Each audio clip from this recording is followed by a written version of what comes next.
What's up and welcome to episode 4 of the old RC390 race bike build. So today on the show of doing irreparable damage to a vehicle you paid thousands of dollars for, I'm going to be pulling the factory wiring harness. I'm just going to pull it out, or at least out enough that I can have it hanging off the side of the bike. I was on the fence about whether or not I was going to do this, but I think I am, because things have gotten a little bit more complicated than I wanted them to with powering this Rapidbike EVO in the last episode, and it just has kind of motivated me to start pulling some stuff apart, just with all the wiring that I don't want on this bike. Things like, headlights, turn signals, brake switches, all of that small stuff. I just don't need it in the loom, and I want to pull it out and see how tricky it's going to be to remove that and how much of that I can get pulled out. So step 1 of that is going to be pulling the harness out, which I did a little preliminary glance over, and I don't think it's going to be too crazy, but we'll see. Usually I'm wrong about these things. We got the nice, I'm pretty proud of this, my nice little tripod here, or monopod, I guess that would be, to film a little time lapse. So time lapse start now.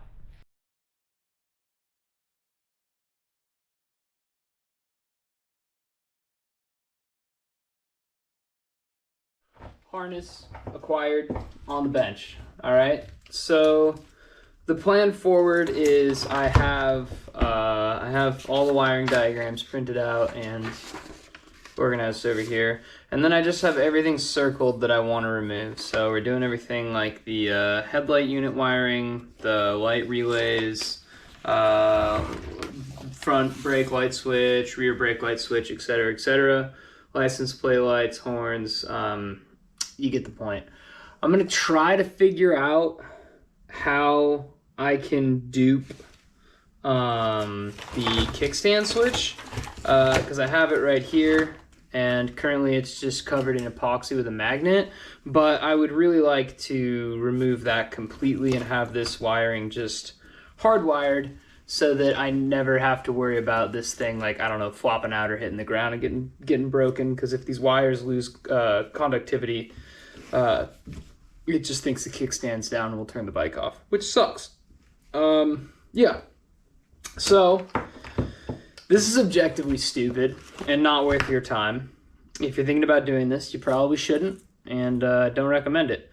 But in the name of science, I am kind of curious as to what weight we can shed.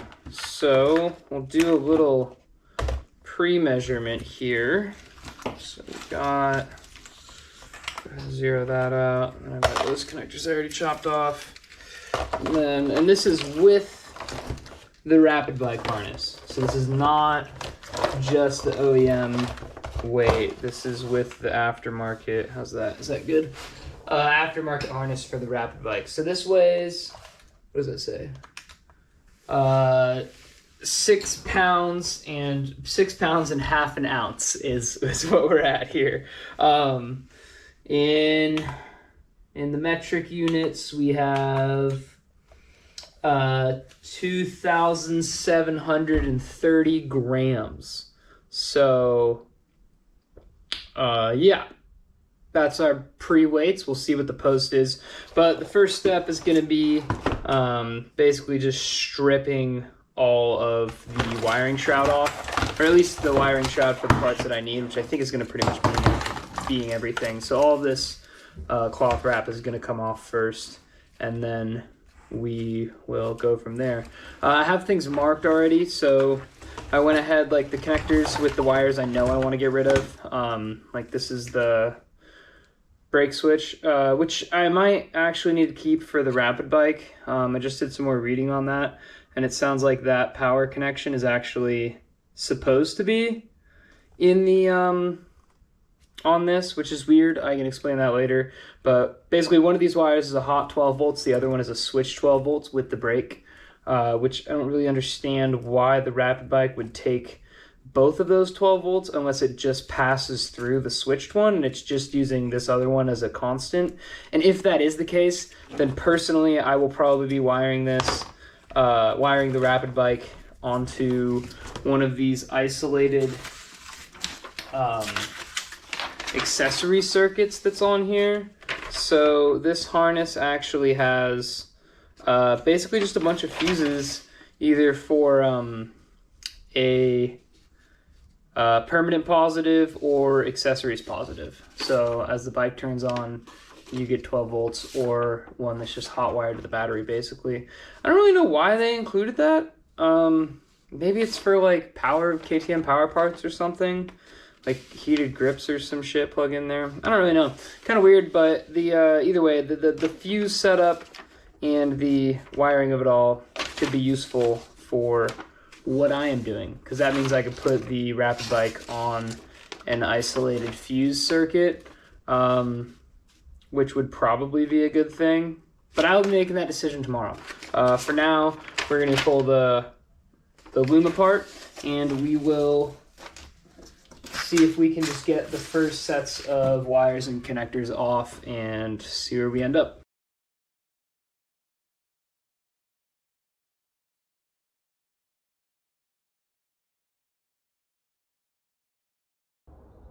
I've now got everything removed that I had planned to remove from the harness.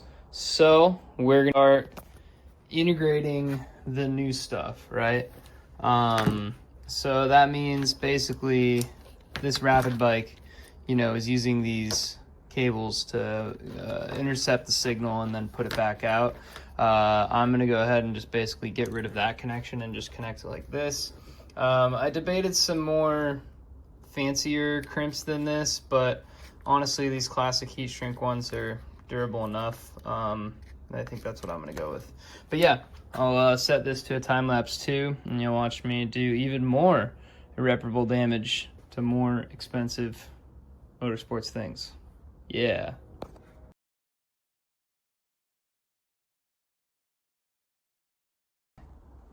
Wiring harness is mildly disassembled or assembled, depending on how you want to look at it. So next thing we're gonna do is put this thing, drop the pen, put it back in the bike with all the wires still uncovered, and then put back the bike to some level of either starting it or just enough to like turn on the battery. I don't know if I'm gonna start it, but I probably should. I don't know. You'll find that out in about 5 minutes.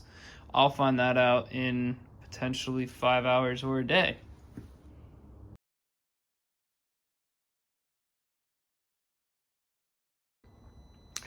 Wire harness installed, very professional. And let's see, it does turn on. Huge dubs. ECU failure, ABS failure, MTC failure. Well, the MTC and the ABS are due to the not having the ABS module in there, which I think is also why the speedometer is blanked out. Maybe we'll actually just toss that in connector real quick and see how many of the errors it resolves. Let's find out. The ABS module did not resolve any of those errors. It did make the speedo work for a little bit, but that was it. Anyway, I did test start it, and it starts, but unfortunately I didn't get it on camera, and the neighbors don't like it when you have a kind of annoying bike in your garage echoing down your driveway in the evening. So I'm gonna not do that again, but you'll get it soon enough, probably in this video. Anyway, I'm gonna move on to actually tying together the wiring harness and sort of massaging it into the shape that I want, and then probably begin wrapping it and everything. Harness re-removed from the bike. I'm gonna do another weight because I'm kind of curious just to like where we're at with everything removed. This still needs to get wrapped, and that's the other thing I'm kind of wondering about, is like how much weight of this is the wrap anyway. So our pre-measurements were, I don't remember if I had that kickstand sensor connected. I would assume I did. Pre-measurements were 6 pounds and a half an ounce. And now we have it zeroed with our Tupperware there. And then, is that all? I want that in there more. In there. Yeah, that's all in a bin. We now have 5 pounds and 1.4 ounces. So we've shed almost 1 pound from all of that work. Sweet. Or in metric stuff, it is 2,308 grams. So yeah, what's that, like 430 grams we've saved roughly. So almost half a kilo. So yeah, I mean, you know, just under 1 pound. And then we're going to relume it, and we're probably going to gain back like a quarter of that, I'm going to guess. Let's see, what happened if we... it doesn't matter. Yeah, so still not worth your time. I am way happier with how it sits in the bike now, though. I'll show you that once it's loomed up and like actually reinstalled, but so many less connectors in the way. The wires actually fit where they're going. There's like one wire I was pretty unhappy with, but like whatever. Also on the weight stuff, if I chop this ABS plug, I think that could help too. I'm just a little reluctant to do that until I talk to the guy who knows about this, because I think I might need the ABS module to have a speedo. I don't really know, but we'll figure that out. Maybe we'll figure that out right now before I actually loom this whole thing, because I might want to pull that plug out. Anyway, we'll do a time lapse once I start looming this, and then talk to you then.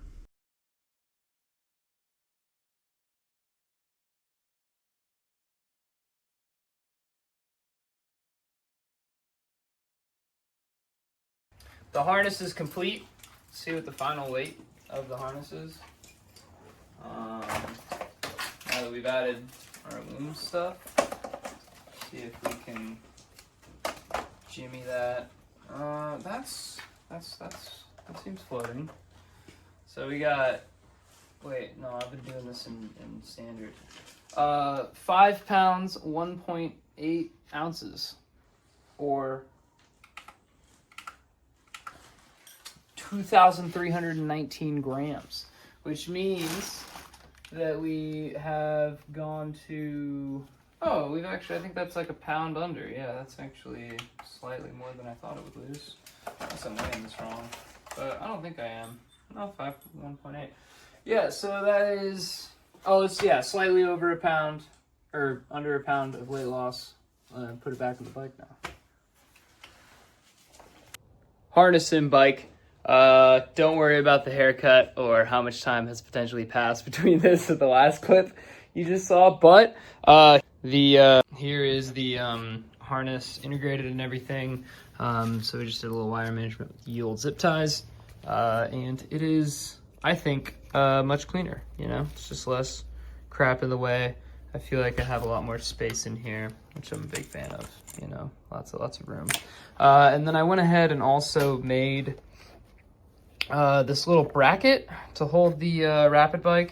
As is extremely on brand for me, the wire was shorter than I wanted it to be. So did all this work. Still not perfect, but I think it turned out good enough. It has nice little zip tie mounts over there, so these will be tidied up right there and out of my way. And I think that the last thing that's actually going to end up going on there, which I need to continue working on the CAD for, is the race box that I don't know where it is. So I'll be finding that. But anyway, I think that it's probably going to have the race box up here somewhere, and then move over to these bolt holes so that it can be secure. But yeah, I'll see you on the next episode.